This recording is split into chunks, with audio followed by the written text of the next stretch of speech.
Hey guys, let's get some rear brakes done on a 2017 Subaru Outback Legacy all-wheel drive. We got these fancy rear calipers. Trying to get this adjusted. That'll work. We got these fancy rear calipers with the module on the back.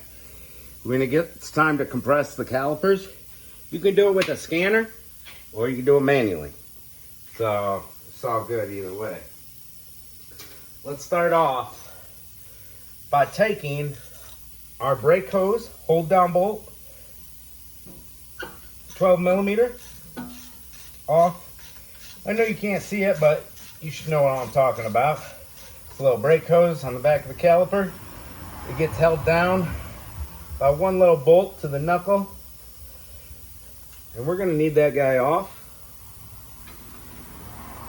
Next thing, wiring harness. I'm gonna pull back on this rubber, click down, and pull out. Oh, of course, this one's not gonna click. It's got a bunch of mud and dirt stuck in it. There we go. Poof.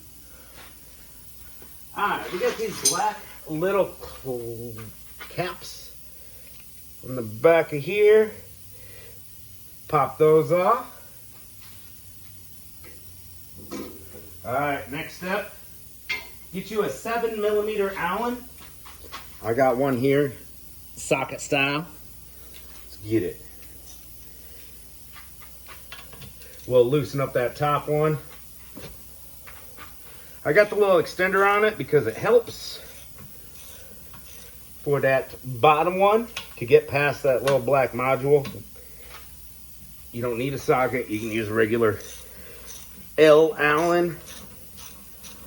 But you know, it's cool to have a socket set of Allens.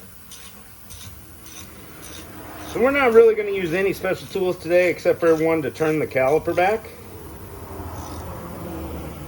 All right, as that's once all the threads are out,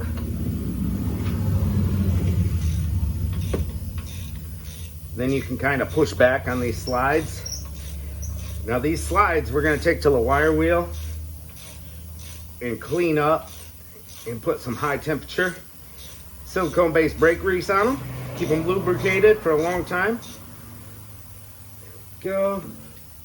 We're going to go ahead and just get them popped out right now. Press back with a little flathead or something. Keep pressing back. Boom. They come out the back. These aren't that dirty. Not that rusty. But I'll still clean them up. Try to be professional every now and then. All right, let me grab the screwdriver over here. Where you at, bro? All right, your calipers are not gonna push back just by pure force. So we're kind of just gonna loosen them up a little bit. There we go. We got this spring in the front. And all we have to do with that spring in the front is get a screwdriver in it. This screwdriver is too big. And it'll snap out of its two little holes, the two little prongs. Get that out. I bought premium brake pads with new hardware. So it's going to come with a new spring. And we're going to work this caliper off, up and down. There we go, it came out.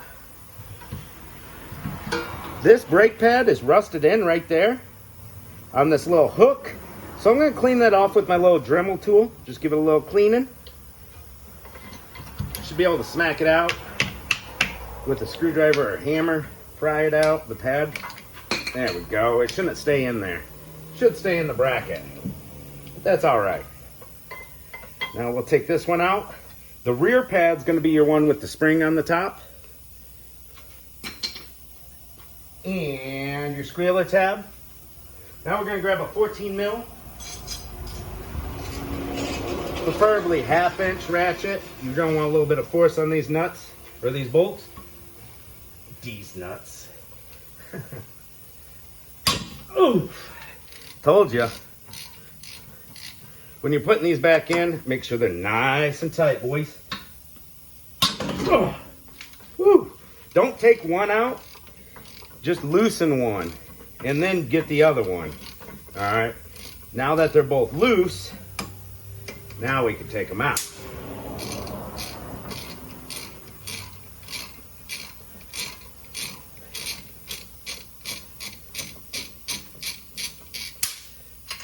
Uno.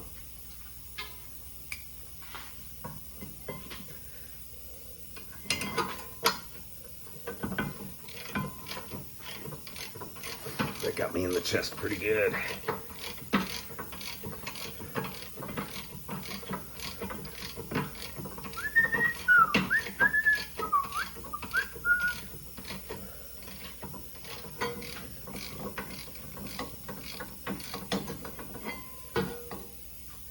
All right, bracket's out, and we're gonna go ahead and clean that bracket off cam. See wherever the pads sit in contact, there's rust buildup. So I'm gonna take my little Dremel tool or wire brush, clean that out, put a little bit of brake grease in there. Don't get any brake grease on your friction surface of your pads or rotor. Now we just gotta get this rotor off. We're changing it, so I don't care where I hit. If you're not changing it, you need to take the rotor off. Hit right here and here. You get more leverage hitting on the friction surface though, right? There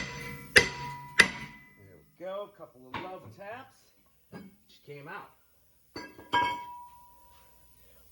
Off cam, we're gonna clean that bracket up. Pop our new rotor on, give it a little spray down with brake cleaner, get that shipping oil off of it. Put the new rotor on, then put the mounting bracket back on. No pads or anything in it, just cleaned up. That's what we're gonna do. All right, we got that bracket down tight, right? Here's a cheap little tool for just a couple dollars you can buy. It's a caliper turnback tool. A 3/8 extensioner ratchet fits in it. We got these two little grooves in the caliper. Don't know if you could see them, but you can stick the tool right in, find the right two pins, and then what you're gonna do is apply a lot of inward force and turn clockwise, and that's gonna spin the caliper in. All right, but I've got a fancier tool set. I'll show you the whole set here in a few. Goes like this. We put the right pronged tool in. Right there, it's got two little teeth. All right, I'm gonna set that in the caliper.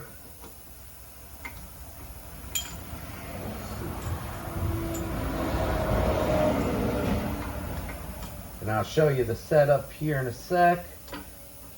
Just gotta get it set. It's gotta be in those grooves.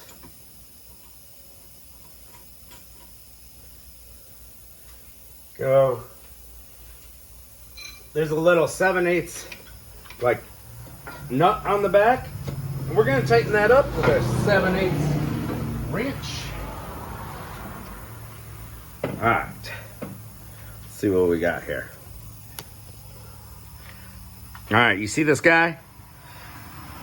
So I loosened this, which draws it back because it's threaded onto there with this backing plate. So now that's stuck in place. As I turn this clockwise, it'll spin clockwise while applying inward pressure because of the pressure from this, and turn that caliper in. All right, it's got to turn with the inward pressure. There's the rest of the set on the ground. It's got all different adapters in it.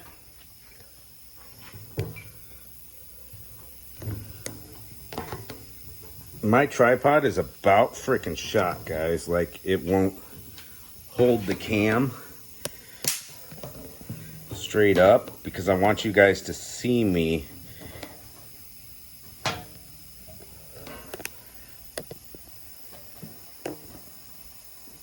bringing this caliper in. Stay, just please stay. There we go. There's the caliper just chilling. All right, I'm gonna grab a little bar because over the years I've worn this tool's handle out, and that'll just help me a little bit. And we're gonna turn that in.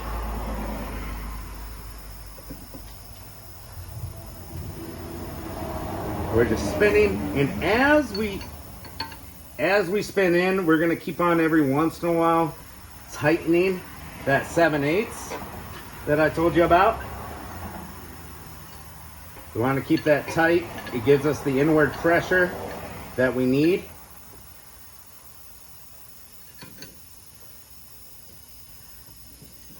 All right, we're gonna do that until we bottom out. I just bottomed out. It'll stop. And now, you need to get the last little bit. The last little bit is just inward force, that's it.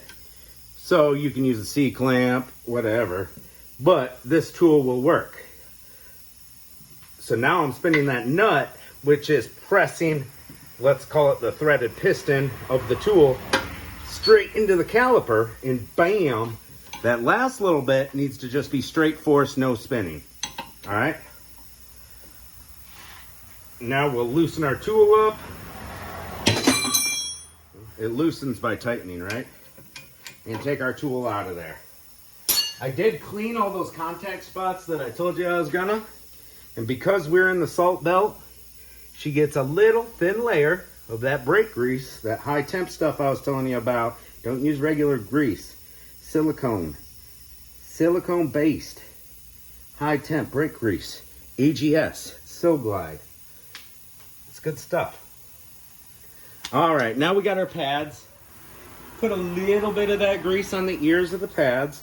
Don't put any grease on the friction surface, guys. Don't do it. If you do, spray her off.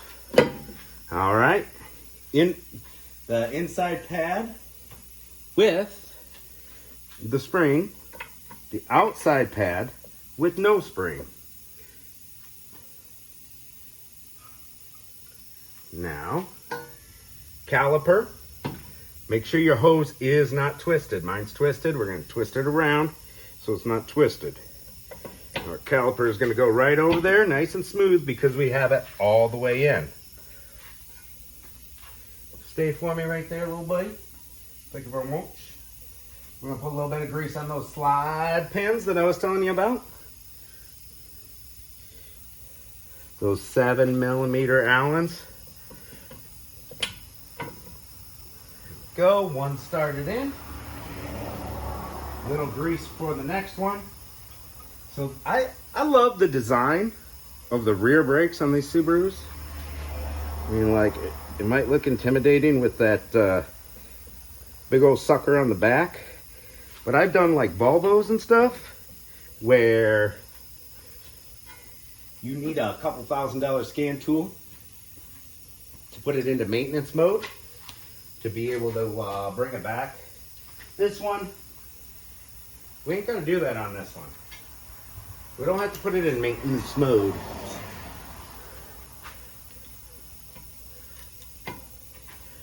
Everybody can do it. All right, we'll get her lined up and we'll start the top one in. We won't tighten it all the way up. We'll just get it close. All right, now for our bottom one, we're gonna have the resistance from that spring. And I've got a little baby extender. Keep it away from that module, the e-brake module. There we go. Give it a little force. Let her know who's boss. Because of the spring. The spring has to compress evenly between that slot. That's why I started the one. You can do whichever one you want first. We'll get this till it bottoms out. It bottomed out. I'm going to show you how to put the big spring on, and this is what I love. I love the design on this spring. All right, I don't like springs. I don't like them. I hate them. We'll get those tight. They're not that big, so don't snap them off. There's going to be a torque spec on that. And that's the torque spec right there. All right, let's go ahead and just give her a little plug in. Make sure she clicks. It takes a lot of force to get it to click. Put that rubber boot back over it. Keep that water and dust and mud out. All right, new spring. Now this spring, we're gonna start the top hole in first.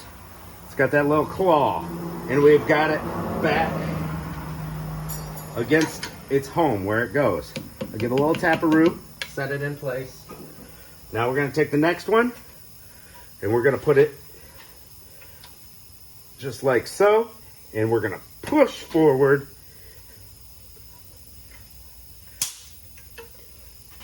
All right, the other side was easier, guys, but still not as bad as Ford. All right, we got it in its hole and then push the spring back. I put it in the hole first and then wrapped around this little lip. Now we want to make sure those are all the way seated in. Grab your little rubber mallet, screwdriver in, pop them in, right? All right, and we're all done, right? Now, you got to press your brake pedal in 5, 10 times, whatever, to get it tight. That piston needs to press out and make contact with the pads and close into the rotor. If you just take off after doing these brakes, you're not going to have no brakes. You got to prime the pedal. All right, after we prime the pedal and our brakes are nice and tight again, then we're going to do a brake bleeding. We pushed all that old fluid up through the hose. So let's go ahead and bleed the brakes, get all that fluid out of there. Put our tire back on and go brake in the new brakes. Thanks for watching, guys. I hope this video helped. If it did, be sure to subscribe. I appreciate it.